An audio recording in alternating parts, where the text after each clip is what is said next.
Liam and Callum, two brothers from the streets of Glasgow, rose from petty thieves to Scotland's most feared crime lords. Their empire was built on fear, fueled by violence, and protected by silence. For over a decade they ruled the underworld like kings, until betrayal from within tore everything apart. This is the story of how two men became legends, and how those legends came crashing down. The streets of Glasgow in the late 1990s were restless, alive with a mix of poverty, ambition, and unspoken violence. Out of that landscape came two brothers who would grow to cast a shadow longer and darker than anyone could have predicted. Liam and Callum were born into a neighborhood where survival meant being sharper, faster, and harder than the next person. From an early age, they understood that nobody was going to hand them anything. Their father was gone, their mother worked long hours, and the boys quickly learned that power did not come from rules but from breaking them. At first, their ventures seemed small and almost forgettable. They stole cars, stripped them for parts, and sold them to mechanics who never asked questions. They robbed delivery vans, turning basic goods into fast money on the streets. Yet, what set them apart from other kids doing the same thing was their ability to think further ahead. They didn't just want a payday, they wanted control. While others wasted money on parties, Liam and Callum invested it back into their schemes, laying foundations that would one day support an empire. As teenagers, they began recruiting friends from school, kids who admired their boldness and feared their anger. The brothers built loyalty not by shouting orders, but by showing results. If you followed them, you made money. If you crossed them, you disappeared from their circle as quickly as you entered it. There was a silent authority in the way they operated. Unlike other groups who flaunted stolen jewelry or picked pointless fights, the brothers remained disciplined. They didn't drink too much, didn't leave evidence, and didn't talk to strangers. This made them difficult to track and even harder to stop. Police in Glasgow had seen gangs rise and fall, but this one seemed different. It was organized chaos, directed by two young men who carried themselves like seasoned criminals, long before they had earned the title. The turning point came when they discovered drugs. At first it was small amounts of cannabis, passed around nightclubs and sold outside schools. But soon, through a chance meeting with a contact from England, they secured access to cocaine. It was expensive, risky, and dangerous, but it changed everything. The money poured in faster than they had ever imagined. Suddenly, cars, clothes, and weapons were theirs for the taking. The brothers realized they weren't just playing a game anymore. They were building an empire, one line of powder at a time. What made them feared was not the drugs themselves but the way they distributed them. They controlled every street, every dealer, and every corner. Instead of allowing chaos, they enforced strict rules. Prices never changed without their say. Dealers who tried to steal or cheat were punished brutally, their fates whispered in alleys and bars as warnings to others. The violence was controlled but unforgettable. A rival gang member left bleeding outside a pub. A debt collector found tied to a chair in an abandoned warehouse. These acts were never random, they were messages. The brothers wanted Glasgow to understand one thing: they were untouchable. And for a while by the end of the decade, their network extended beyond their neighborhood, stretching into towns and cities that once laughed at the thought of two street kids running anything. Now they ran everything. They had lieutenants, enforcers, and loyal soldiers who answered without hesitation. Their influence seeped into clubs, construction companies, even local politicians who found it easier to accept their money than fight them. Every move was a step higher up the ladder, and every victory made them harder to stop. In those early years, before the world truly understood what was happening, the brothers rose like smoke from a fire. Silent, steady, and unstoppable, they became Scotland's most dangerous secret. And while the people of Glasgow whispered their names with fear, Liam and Callum knew that this was only the beginning. As the years moved into the early 2000s, the brothers transformed from local criminals into powerful figures who seemed to control entire neighborhoods with little more than a nod. Their influence seeped into every corner of Glasgow and beyond, tightening around the city like a grip that no one could loosen. The pubs and nightclubs that once ignored them now depended on their money. Small businesses that refused their presence were taught sharp lessons. Firebombs lit up the night, shattered glass spilled onto pavements, and silence became the only option for those who wanted to live without looking over their shoulder. To the ordinary residents, the brothers were ghosts in the shadows, rarely seen but always felt. People learned that you didn't need to meet Liam or Callum to fear them. The stories alone were enough.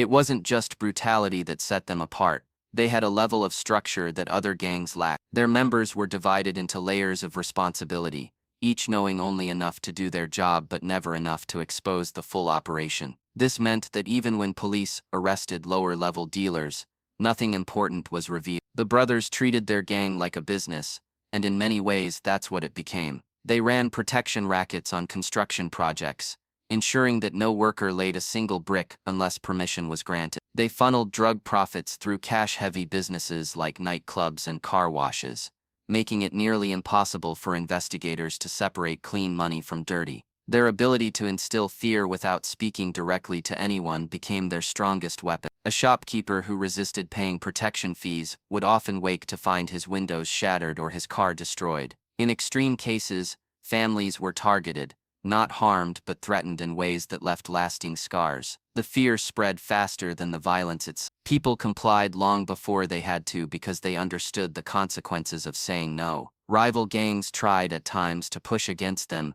but the response was swift and devastating. A rival leader might be found beaten within an inch of his life, or left in a public place, as a warning to others. Very quickly, most rivals stopped trying altogether. The brothers also had a gift for connection. Unlike smaller groups who fought over scraps, they built relationships with suppliers across borders. Through contacts in England and Ireland, they gained access to steady streams of drugs, cutting out middlemen and keeping costs lower than anyone else could manage. This gave them dominance, not just in Glasgow but in surrounding towns where their product was both cheaper and more reliable. Dealers had no choice but to work under their banner or be driven out altogether. Those who resisted found themselves isolated, unable to move anything without facing threats or sudden disappearances. By now, whispers of corruption began to circulate. It was said that some officers turned a blind eye, their silence bought with thick envelopes or subtle threats. Politicians, too, were rumored to be under their influence,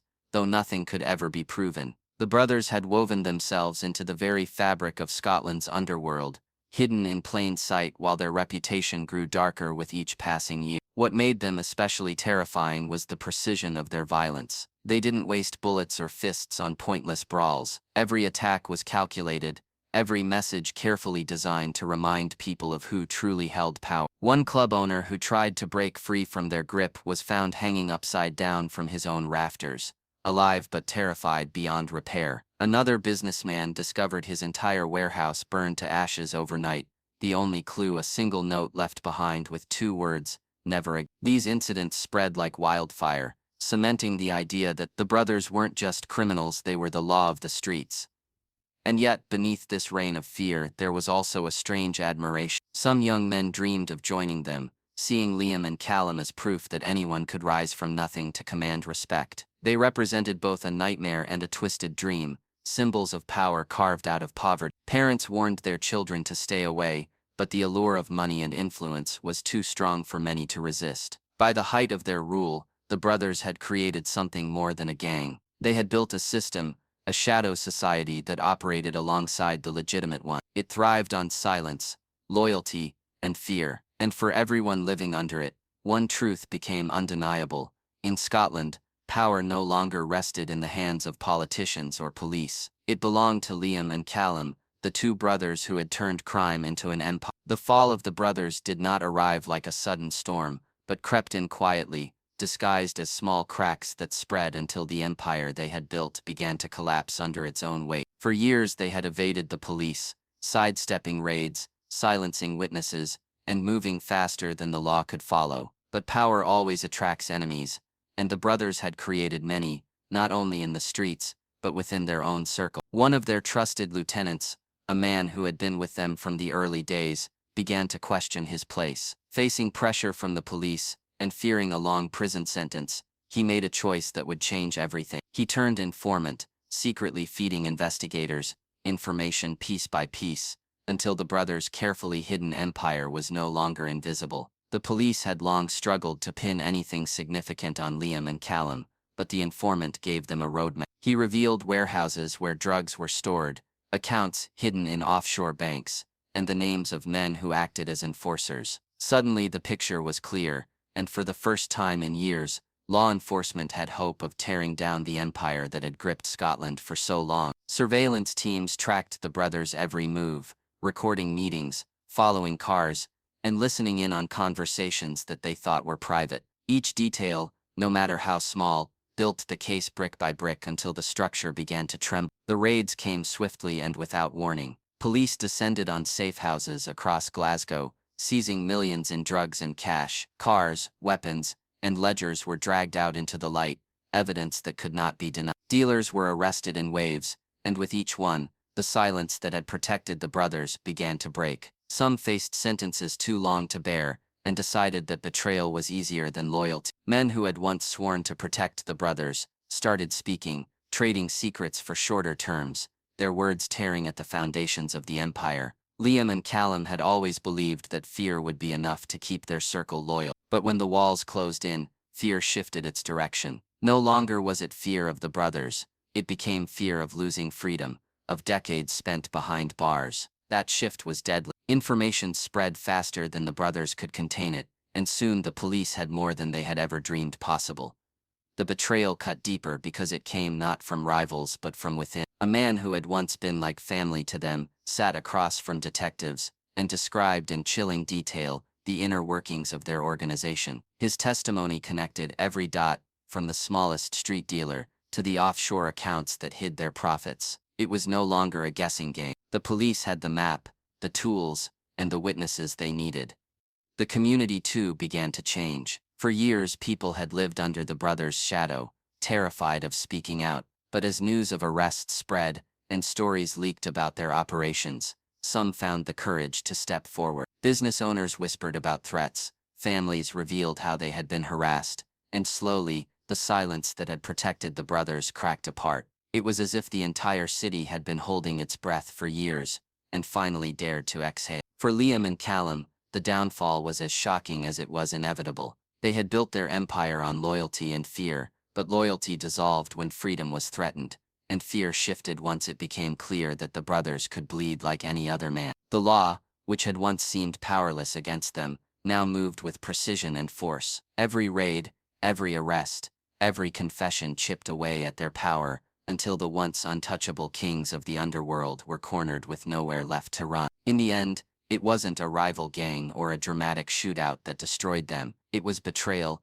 a slow and methodical unraveling of everything they had built. For years they had ruled the streets with iron fists, but their empire collapsed not in fire and blood but in courtrooms, interrogation rooms, and whispered confession. And as Scotland watched, the legend of the brothers shifted from one of fear and power to one of downfall and disgrace, proof that no matter how strong an empire seems, it can crumble when those inside decide to tear it apart. The courtroom became the stage where the brothers' empire was finally laid bare, every secret dragged into the light for the world to see. Crowds gathered outside each day, journalists filled every available seat, and the public followed every headline with hungry fascination. Scotland had lived in the shadow of Liam and Callum for more than a decade, but now the curtain was being pulled back, and what was revealed was darker than anyone had imagined. Witnesses described years of intimidation, stories of homes burned to the ground, businesses crushed under protection fees, and communities silenced through fear. Former allies took the stand,